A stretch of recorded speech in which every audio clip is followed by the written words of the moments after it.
generation of children who are going to have a shorter life expectancy. Hey, hello, superstars. Of our children right now. What is going on here? It's not only health, it's about survival and well-being of the United States as a nation. You don't crave broccoli, and our generation has grown up craving a Big Mac. I'm going to think that there's something better for me. Unless we're able to control this epidemic, we're going to have an abundance of chronic disease. All of us have to be part of the solution to reduce obesity. The weight of the nation is out of control, but we can fix that. We don't now take this as a really urgent national priority. We are all going to pay a really serious price. Obesity will crush the United States Move your mic over. in oblivion. And ready and go. Good morning, Stuart, Florida. Good morning, Treasure Coast. And good morning, the world. My name is Dr. Tred Rissacker, and I'm here with a message of healing, a message of hope, and a message of information that you can use today, right now, after you hear this program, to feel better, to look better, to have more vitality, more energy, to sleep better, and to just have a better experience as a human here on this world, in this world. I am a firm believer that health and wealth are equal. You can't have wealth without health, and it's hard to have, wealth without health. And too many of us, or too many of you, give up your health to get your wealth. Right? And then when you hit 60 or 70 years old or 50 or so, you end up spending your wealth to try to regain your health. And you know what? Oftentimes, it's not going to happen. You have given up the basis. Your foundation is weak. Just like a business whose foundational principles, if you want to have a business that lasts, that you can give to your children and transfer the wealth that's in the business to the next generation, you need a very strong, basic business model. And you can't have had weakness or shenanigans or trying to cheat or to try to go and circumvent, natural laws and laws of the government to try to build that business. If you do, it will fail. And health and your commitment to what you put in your body, what you put on your body, the things you eat, how much sleep you get, your levels of stress, how you're handling stress, how you handle your reactions and relations with other people. Are you contributing to the earth, to the world in a positive way? Or are you simply somebody who is breaking things down? It's really, it all begins and ends with you. Are you concerned about your health insurance? Did you see how expensive it's getting to have health insurance? I think the average health insurance cost right now has gone up to over $7,000 to $8,000 a year per person. And that's an average. And, you can avoid being sick if you build a good foundation when you're, as you grow up and as you go through your life. You can build a good foundation and be able to bring that health with you. It's really that simple.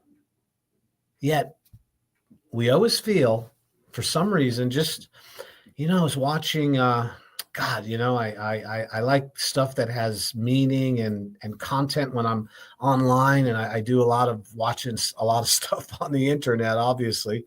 No more TV, thank goodness. And they had some shows on the war, the Iraq war, the Fallujah, and also some stuff about Ukraine and, the meat grinder that's happening over there, what's happening with all these people. And what's very interesting is if you look at the Iraq conflict and the Fallujah, the soldiers feel like they're impenetrable. In other words, that they'll live forever. They're 19, 20 years old, and they just are, walking through gunfire and, they just feel like they're, that they can't be touched, that they can't be harmed. Yet we know they can. And it's horrible when it happens, but you see this, I want to say, bravado, this feeling that, you're untouchable when you're young, and that's why there's not a lot of old soldiers, but not because they don't live longer, because they won't take the risks that young people will. And that same mindset goes with people in life during their days, as they go through their teens and into their young adulthood in their 20s and 30s. They know that these choices they're making with foods and choosing not to exercise and prioritizing their careers over their health, in some way they feel untouchable, unpenetrable, that medicine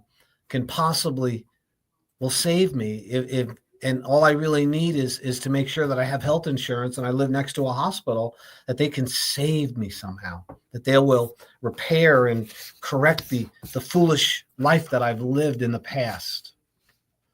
And, and that would be like, somebody getting a knee replacement. They decided to do some heavy duty contact sports, and they get in and they get their knee taken out, strained and sprained through an injury in their younger life. And over time, they never really corrected why it happened, which could be alignment. And then the weight that they put on over the next 10 or 20 years led to this knee that is bone on bone. And they feel that, a knee replacement can help, no doubt.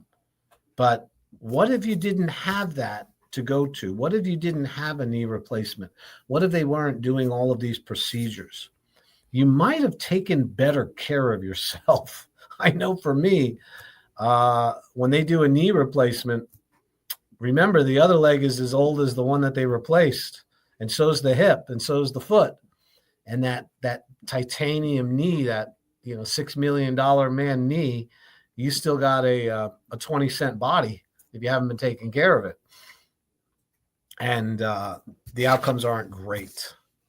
So it's important to know that the effort and time it takes to maintain your health and to do things is really, really important.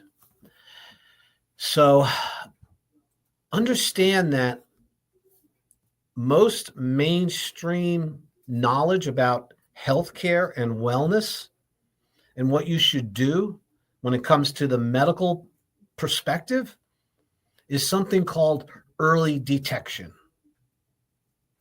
Okay? What does that mean, early detection? In other words, you need to get imaging, you need to get x-rays, you need to get colonoscopies, you need to get ultrasound imaging, you need to get your blood work done regularly, you need to get screened for lung cancer, for papillomavirus problems, screenings and examinations. And that is called early detection. That is not healthcare. That's telling you early to try to catch something early enough that you can avoid, the repercussions of a long chronic problem. Now, early detection is important. Don't get me wrong, you guys. All right. I'm not telling you to not get things tested. However, that should not be your form of health care or wellness care or life choices. To wait for, to see if you have a disease and then do you're pretty much done. Rarely can they correct the disease that they find with this early detection. And of course it's better than not looking at it at all. So, and I'm not just mentioning this, I do have some statistics on this. And, there's one by Harvard Medical College, Harvard Medical University, had done a statistic on how correct the diagnosis was compared to what led to somebody's death. In other words, what the death certificate, what actually killed them, and what was the diagnosis that they got into the hospital with was over 60 to 70%. The diagnosis that the hospital derived was not what actually killed them. The diagnosis, in other words, the problem that really led to their demise was not what was originally on the records. In other words, diagnostically, they failed to identify the real problem. They were treating the symptoms, which was the diagnostic criteria, with the symptomatology that someone presents with, without really now. So, and how did they know that? Because what they did was, in Harvard, they do autopsies. And when somebody dies at Harvard Medical, they do an autopsy to see the cause of death.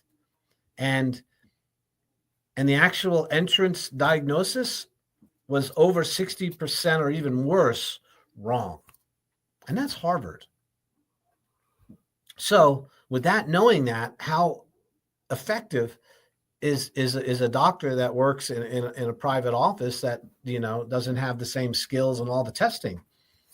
In fact, but there's also some other statistics that show that a doctor's first opinion from a history and a consultation and an exam, like a physical exam, they're like 80% correct as a result of what their findings are and what they believe is going on.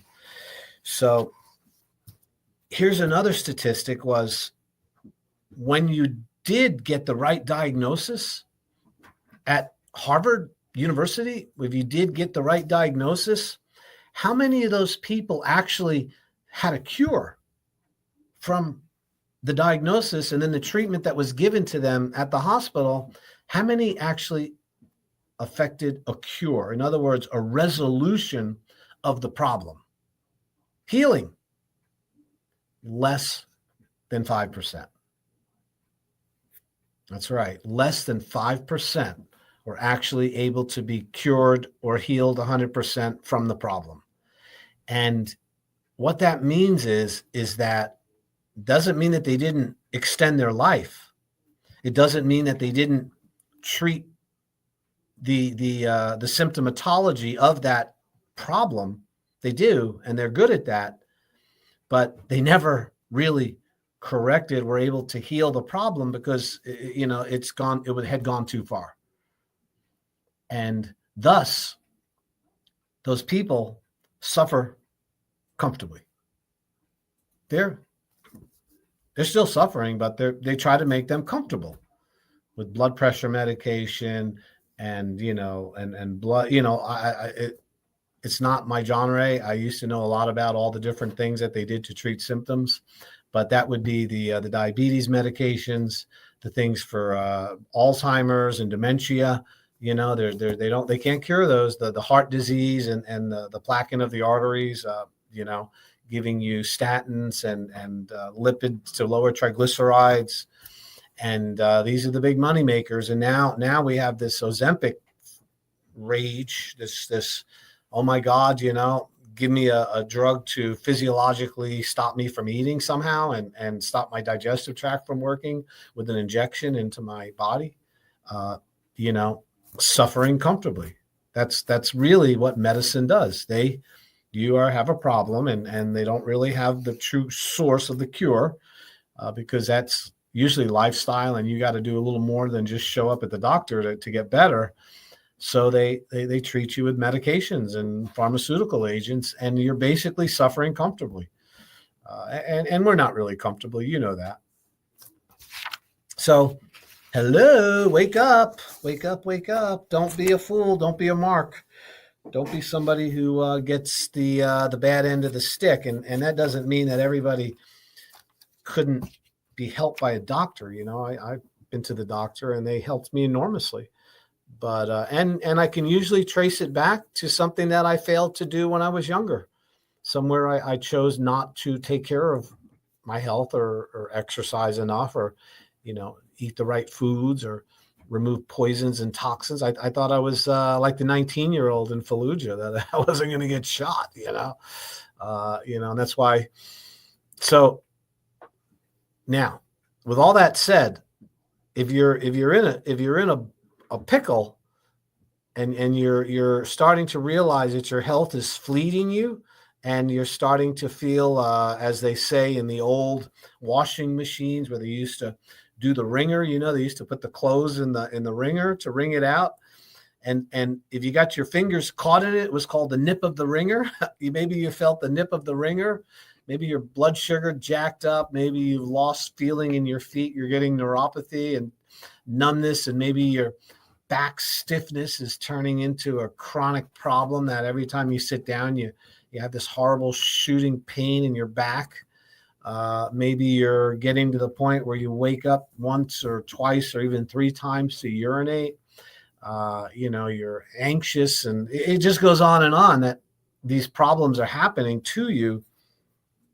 And I can tell you that you got to get back to basics of life, the basic things that we all need to be healthy and to repair tissue and to live longer are readily available, and you really don't have to buy them.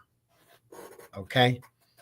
So what I would say is that what you really need for health, to be healthy and live a long, productive life, most all of those things are free. You shouldn't have to pay for them. All right? And that would be sunlight, water, movement, being careful what you put in your body. Don't put poisons in your body or on your body. Food that's grown in the ground, real food, vegetable gardens, having a connection with a local sourced protein, local beef and local pork and chicken. Go out to Palm City. There's groups of people out there that raise chickens, and you can buy real eggs that aren't filled with poisons and toxins. They have thick shells. And you can source a lot of the protein too. There's farmers, and they have their cattle, and there's co-ops that are involved. You have to pay a little bit. I don't mean it's 100% free unless you want to raise and grow them yourself. But what you really need is free. Is there's no charge for it. There shouldn't be. And the things that you have to pay for, the supplements and these Ozempics and the drugs and the pills and all the things to lower your blood pressure, to raise your blood pressure, to stop your digestion, to speed up your digestion, to close off your urine flow, to open up your urine flow. That's all drugs do. They turn things on and turn things off. If you're on those drugs, you made some mistakes. And if you want to learn more about what you can do to be healthy and wellness, tune into my shows, because that's what I talk about all the time, 24/7, is what you can do right now, today, to be healthier, to live longer, and to have less pain and stiffness. And at this point of my career of observing humanity and where the real problems are, the biggest problem we have right now is obesity. It is a juggernaut. It is everything that could go wrong in your life when it comes to health is predicated and exacerbated by too much body fat, by carrying too much body fat. Okay, and you call it fatted. And, what is a survival mechanism from your ancestors to make sure that you had food over the winter, you had calories over the winter that you could count on, and that in the event of a raid from another tribe or a reason why you got to get out of town right now, which happened a lot 2,000 years ago, you carry calories with you. You make fat. Your body fat is a gift, you guys, a gift from God. Why? Because you can eat and make fat and then utilize those calories when there is no food available for you. And you can get through a time frame. Maybe it's a month, maybe it's a year, maybe it's 2 years with very little food available. And then when you do see food, when you do have a chance to eat food, you can eat so much that you make fat above and beyond your needs for that day, that week, even that month. You can make 100 pounds of fat. You can make 3 pounds to 4 pounds of fat a day, people, just by overeating. It's true. You got to overeat 3,500 calories to make a pound of fat. Most people are eating, on average, 4,000 to 5,000 calories per day. That's the average American, how much food they're taking in calories. Now, of course, most of those calories are empty calories. So when you're looking at calorie intake, a high soda, which is, big gulp sodas, over, 600, 700, 800 calories of empty calories. And then a Starbucks double latte with sugar, and the squirt stuff, 600, 700 calories. Some people eat those, drink those 4 or 5 times a day. That's 700, 1,400, 2,800. There's 4 of them right there.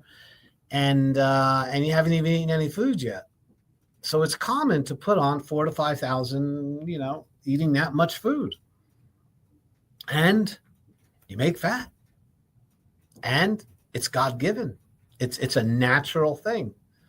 But what's not normal is to never not eat. You're designed to go periods of time without any food or any nutrition, and then you utilize your fat stores. But you do not utilize a fat store if you're simply skipping meals. You never really get to burning fat. If you're just eating these small amounts all day long, snacking, 5, 6 hours, you feel hunger, so you eat again, a little bit here, a little bit there.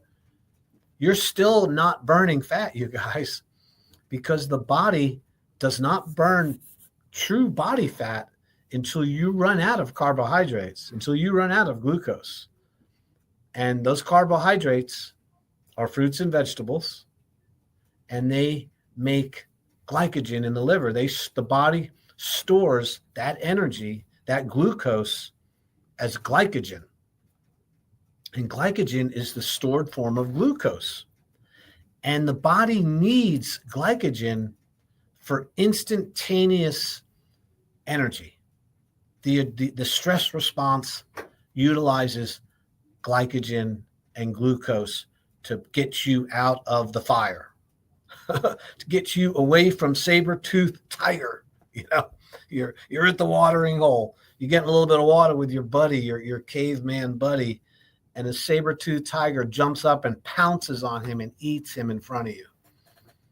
And he's got a friend. There's another tiger there also.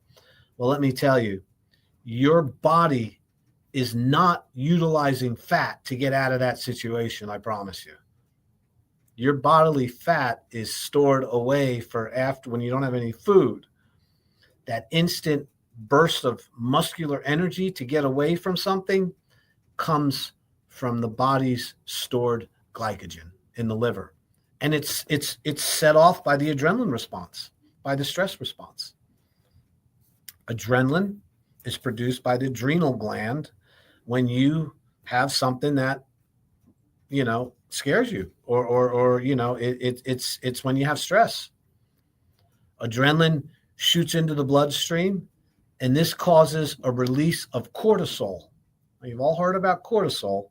Cortisol is the hormone your body produces to raise blood sugar, to get calories into the cells, into the bloodstream, so your body has the energy to run or to fight or to get away from whatever it is, muscular, and to think. Now, what's very interesting is that glucose, glycogen, flood lasts about 20 hours, less than a day. So if you were, if you were being chased, okay. So let's say the saber-toothed tiger ate your buddy and his buddy's chasing you, his mate, and you got to run like right now. The ability to get away and to run and to use your muscles and to hide and to fight is all being produced by the glycogen stores in your body for the first 20 hours or so. So 20 hours. And if you're extended past 20 hours, you're running for, they're not giving up. They're still chasing you.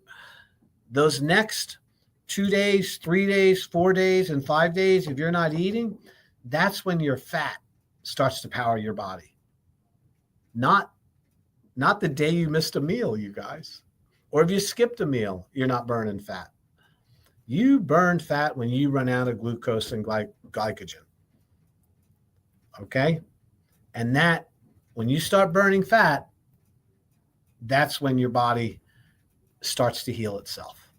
That's when your body produces something called ketones. And ketones is a biomarker that shows up in your urine or in your blood supply that you are now utilizing fat instead of glucose as an energy source. And when you utilize ketones as an energy source, it's a very clean energy source, which does not lead to any kind of insulin dependency or hyperinflammation that glucose causes. Glucose requires insulin to be cleared from the body. So your body's pancreas is working hard to get rid of glucose. When you go past the glycogen stores by not eating for a full day, just one day, you guys, go to sleep. The next day, the second day, you're starting to actually burn your stored fat. And that will show up in your urine as a little rise in ketones. So you can buy these ketone strips. And the ketone strips you can buy them online, you get them right up at the CVS. And if you want to know if you're being fat adapted, if you're starting to become fat compliant, which is where you want to be, you guys. You don't want to be carbohydrate dependent because that requires you to constantly eat all the time. Carbohydrate addiction is the same thing as alcohol addiction, you guys. And when you get addicted to alcohol and you stop drinking for a couple hours, your blood, everything makes you want to go back to it because you feel terrible. You're getting a headache from it. And to get that little buzz back, you go back for that alcohol again. And that's the same thing that happens when you become carbohydrate addicted.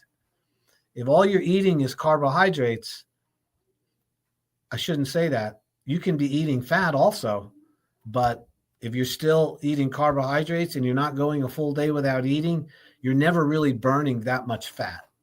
In order to become fat adapted and to start burning your inner fat layers, you guys, you got to go a day without eating. It's amazing what happens. I'm telling you, this is the easiest way I've ever seen to change body fat and to change metabolism is to learn how to become fat adapted versus carbohydrate adapted. And they call it keto. And it's called fasting. And it's quite powerful. So once you become fat adapted, and the way you know it is by checking with a ketone with these urine strips, urinalysis. And so I've been doing this with myself for about 12 months now on and off. I did the severe fasting. I did 4 or 5 day fasting with water. I always do water. And then now I'm at a point where I basically really only eat once or twice a day. I don't eat breakfast because I have the blood sugar from the night before. I am hungry when I get up in the morning, as I always am, but I'm not weak. I'm not like out of my mind, like super hungry. And so what I do, and I was reading about this, and this really works, is I put like butter in my coffee. Right? I never thought I would do that in my life. And I watched a show. It was on this thing called Bulletproof Coffee. And this guy, who's the guy who developed it, went from a 300-pound person down to 160 pounds, changed his whole life by simply putting butter in his coffee and other oils and having that for breakfast. So I'm on my, I told my wife, I said, you better get more butter because I'm going through like half a stick a day here. And that's really my morning breakfast. Is I have a cup of coffee. I take probably 2 to 3 tablespoons of butter, a big chunk of butter, put it in the cup, heat it up so it, liquefies it. And then I'll put the coffee on top of that. A little bit of stevia. I like a little sweetness. Stevia is fine. And a little bit of cream. And did you know 1 teaspoon of cream is like 40 calories? I didn't know that, but now I do. But so I'm not typically, I am fasting because I'm not eating anything that's carbohydrate, but that coffee has been really, really beneficial at my energy levels. And I'm just not that hungry till about 12 or 1 o'clock. I start to feel hungry again. And then I drink water, and typically I will not eat until at least after 4. And that would be with something that is savory, meaty, fatty food. And I'm down to 198 pounds. My body fat is probably lower than 15%. My inflammation and the swelling around any inflammation is gone from my body. I am a very happy camper. Now, what does that have to do with laser? What am I doing with the laser? So the red light laser, low-level laser, and red light therapy to treat body fat treats the subcutaneous fat. It's dealing with the fat that's on the outside of the body, the stuff that accumulates around your muscle core. So if you were to make a muscle and feel the muscle behind you, the muscle in your belly there. And then when you were to squeeze the skin in front of that, that's called subcutaneous fat. And that fat does not respond as easily as visceral fat when it comes to fasting and losing weight. Visceral fat surrounds your organs, and it's behind the muscle. It's your metabolically active fat. If you have high visceral fat, you have high probably blood glucose, you have hyperglycemia, you probably have high triglycerides, you probably have high levels of HDL versus LDL. And, difficulty with sleep, swelling around your joints and your knees and your back. You're probably suffering with neuropathy and starting to get some lack of feeling. Maybe your toenails are starting to look deformed or dark. They say, oh, it's bacteria. No, it's blood sugar feeding the bacteria in your nail bed, in your feet. And visceral fat responds beautifully to fasting and these cutting out the carbohydrates. However, if you're not careful, you'll lose too much, and the skin on the outside becomes very, very becomes a problem.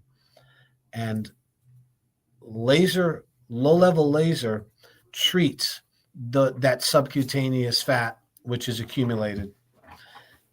kind of like the stuff you wish you could do, like just cut it off and suck it out. Those people that walk around and say that. That's not visceral fat, people. That's subcutaneous. Nobody's sucking out visceral fat. Nobody's cutting out visceral fat. That's a diet and exercise thing, and fasting and reducing blood glucose and tuning up your intake is really, really key for that.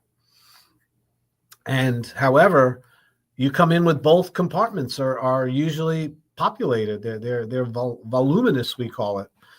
And this is where the Lapex BCS lipolaser, this process that I've been doing, the laser easy way, is really, really effective at getting rid of the stuff that you can't target very easily with diet and exercise.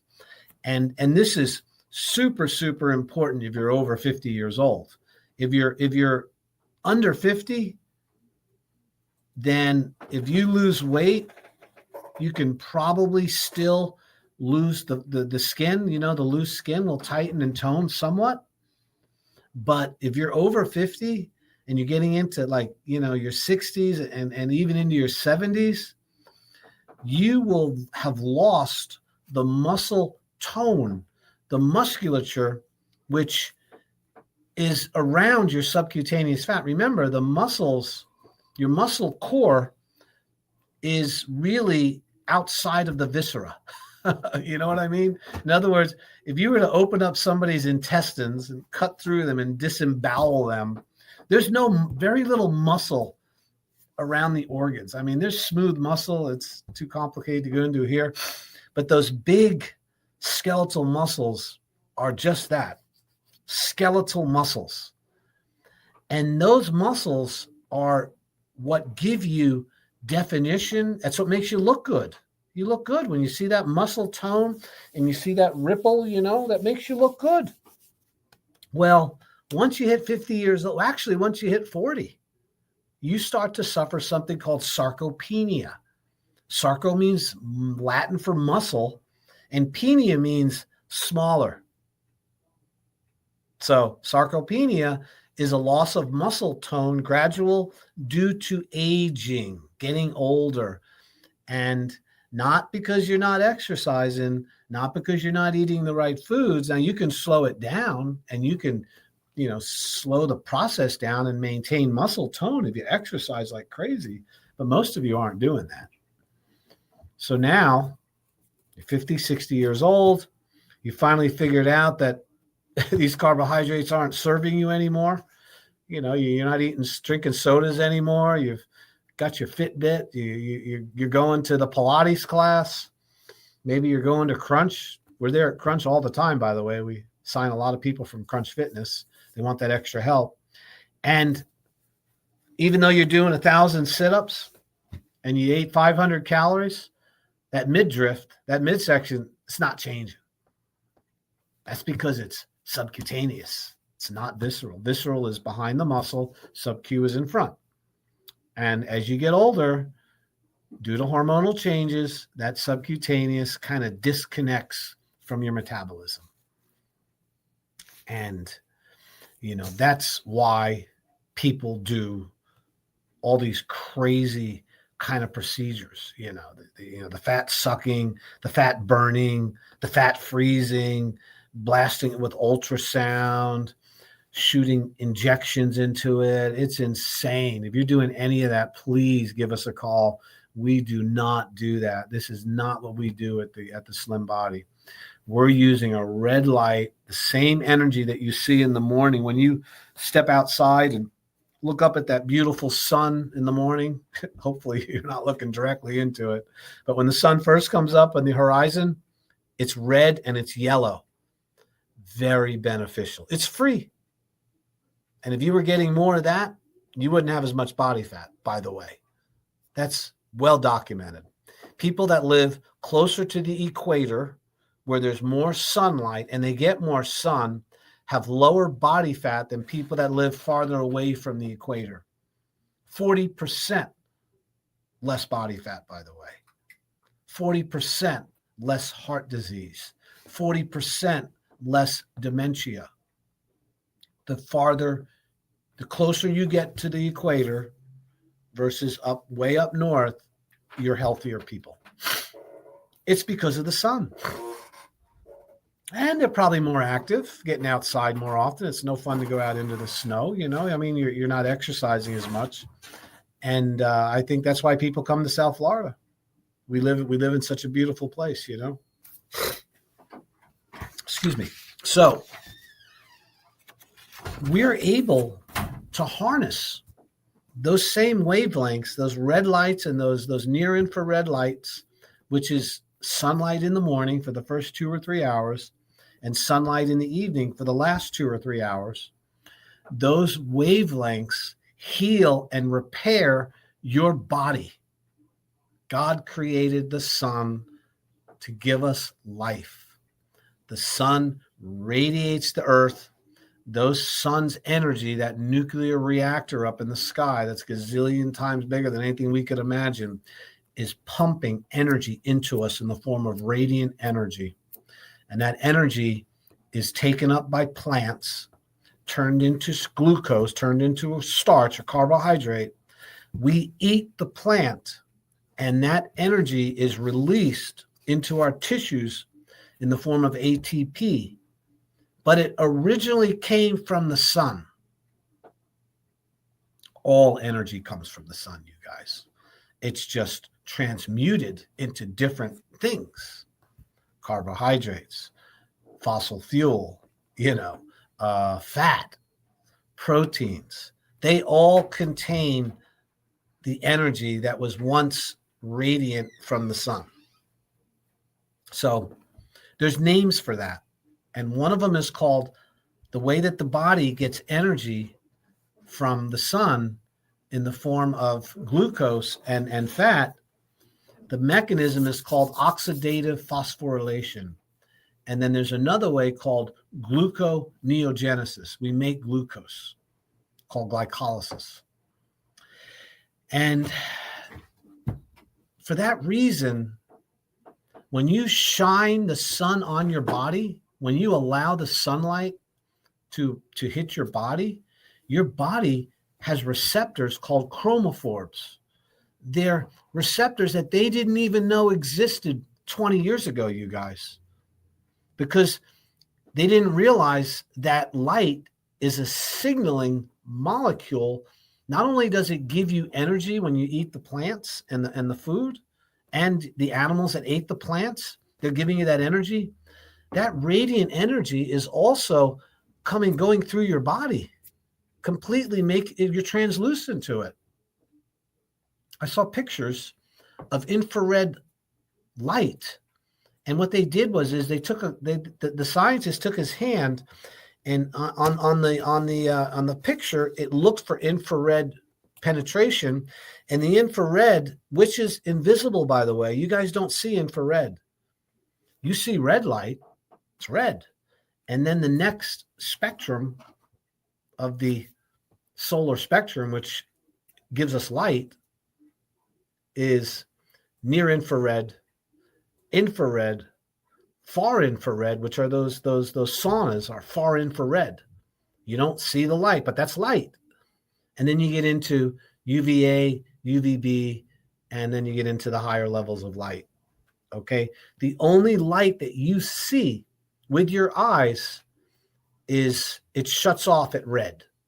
So you see the blues and the yellows and the greens and the purples, and then it gets into the red light, and then those next spectrums are invisible to your eyes. You can't see them. Yet they are what actually heals and penetrates to create a better homeostasis, a better system. Your body desperately needs that light charge every single day. We've been on the planet. I looked at the earliest humans that they found. 1.2 to 1.7 million years ago, they found humans that could walk upright and had large brains, which shows that they were evolving into what we are today, into humanity. And, they woke up to light. They came out of wherever it was and they had sunlight on them. And then they ate food, which was putting sunlight into them through the starches. And then, of course, they got the fats and the proteins from the animals that they were able to trap or kill or find. And then they would eat carbohydrates when they could grasp them in roots and tubules and shoots and little plants. And here's another really important factor. Your body handles proteins, carbohydrates, and fats better when you eat them on their own instead of mixing them together. When you take a slice of pizza, okay? All the food groups are in a piece of pizza. There's the carbohydrate, which would be the crust and some of the tomatoes. And then the protein would be if you had a little protein on it, like your meatball or your sausage. And then you had the fat, which is really the cheese. Okay, so you're getting all these food groups, but the problem is they're cooked. They're changed. They're denatured. They're devalued through the heating process and the combination of all of them together. So now you have something which is not as healthy than if you ate a piece of starch, a piece of protein, and a piece of fat separately. So try separating your meals. Have a piece, don't always have a starch and a potato and a meat, right? Just have a piece of meat with some fat. And then wait 2 or 3 hours. And then have a carbohydrate, have a salad. But what's happening is, since everything is mixed together, it changes the quality of the food and it loses some of that life energy. Everything that you need to be healthy is free. It really is. You can go out and sit in the red light if you like every morning like I do. I'm going to post a picture of it. I took a picture this morning in my mirror as I was getting ready to come in. And you know what? I'm old. I'm 64. You know that picture of Robert Kennedy where it shows him all fit looking? That's what my picture looked like. I was like, oh my God. And if you had seen me 10 years ago, you wouldn't recognize me. It's called the Slim Body Laser Spa. We're located in Stewart on East Ocean Boulevard. I love talking about this stuff. If you come in there and you want to come in for a consultation, I will provide you with a complete explanation of what we do. I'll demonstrate the machine so you can see it and you can touch it. I'll turn it on. You can feel it. I will show you before and after pictures of real people. I will let you read testimonials. I will perform, if you would like, a body fat analysis called the body impedance analysis. Checks your BMI, meaning how much of your body is now fat. I did a BMI on a really beautiful person. Everybody's beautiful. She's exceptionally beautiful. And she was 56 years old, weighed about 128 pounds, maybe 130, and she was 5'4". Now, height-wise, that's a little, at 140, at that much, that's definitely going to have some high body fat. Well, when I did the examination with the body impedance, which is it's electro, like an EKG tab you put on somebody's foot, and then the other tab goes on the back of their right hand, and then they sit back and it passes a very mild current, like a D battery, through your body, and electricity travels faster and slower depending on how much water content you have. And since fat holds a lot of water, if you have a lot of fat content, you're going to have a very different number when it comes to how quickly the electricity passes through your body. And that gives us your body fat number based on an algorithm of a whole bunch of people. Kind of complicated, but when I got her body fat, it was 54%. Now, you don't have to be a rocket scientist or understand health and wellness or be a doctor at the Cleveland Clinic to know that if you're 58 years old and you're carrying around 54% of your weight as body fat, you got problems. And if you had looked at her, she did not look like a bean, like you see these really morbidly obese people. It was, I called it thin on the outside, fat on the inside, Topi. You will never know that unless you come in and get a BIA with us. So Dr. Rissacker, we're on East Ocean Boulevard, Dr. Treds, Slim Body Laser Spa. Go Google, go on your little Siri phone and say, Dr. Tred, Slim Body. It'll come up with my name, my phone numbers, everything you need to get in touch with us.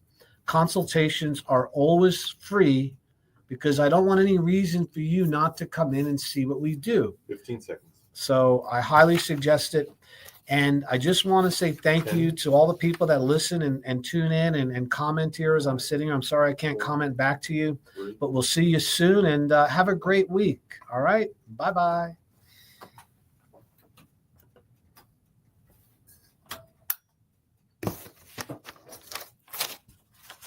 Oh, sorry. I didn't realize you guys were still on here. Thank you for tuning in. Remember, Dr. Tred, Slim Body Laser Spa. Let's see if I got what's the comment?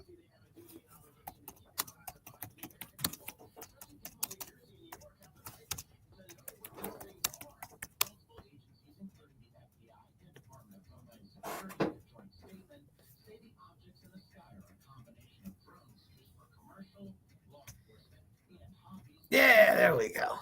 Figured it out. That's the ticket, you guys. That is the ticket. Thank you so much. We'll see you soon. Bye-bye.